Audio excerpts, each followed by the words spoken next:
वजीर आजम पाकिस्तान कौम के सामने खड़ा होके सदर जरदारी को बंदूक का धमकी देता है, ये भी हमसे बर्दाश्त नहीं होगा। जहां तक आसफा बीबी का वाकया है, उस पे मैं इस हुकूमत को बिल्कुल ही ट्रस्ट नहीं करता।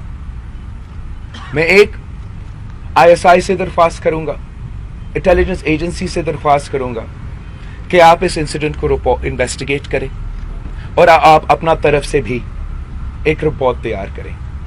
हम खुद as a party, as a family, हम जो इंटरनेशनल एक्सपर्ट्स हैं इस किस्म के टेक्नोलॉजी से, उनसे भी रिपोर्ट तैयार करेंगे और इनके बुनियाद पे हमारा आगे का लाए अमल तय होगा। जहां तक सदर जरदारी को धमकी दिया गया था कल वजीर आजम से, ये हमारे लिए बर्दाश्त से बाहर है। अब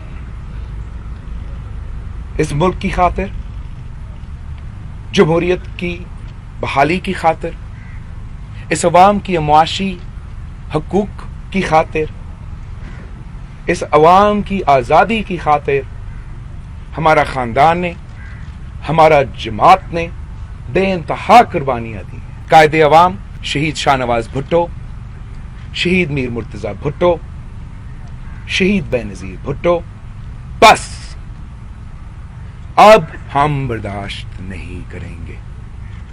अब मैं मौजूद हूं। शहीद बीबी के वक्त मैं नौजवान था। ये अभी समझे जितना भी समझना चाहे खान साहब कि हम बच्चे हैं, हम बच्चे नहीं रहे। मैं हर किसी कुव्वत को, जो भी शख्स होगा जो समझते हैं कि हम डर जाएंगे, हम पीछे हट जाएंगे, समझ लो, जान लो, इन रगों में सदर जरदारी का खून है, शहीद मोहतरमा बेनज़ीर भुट्टो का खून है, शहीद मीर मुर्तज़ा, शहीद शाहनवाज भुट्टो का खून है, कायदे अवाम का खून है, जो मैं आपके साथ करूंगा तू भूलेंगे नहीं, तेरे नस्लें नहीं भूलेंगे।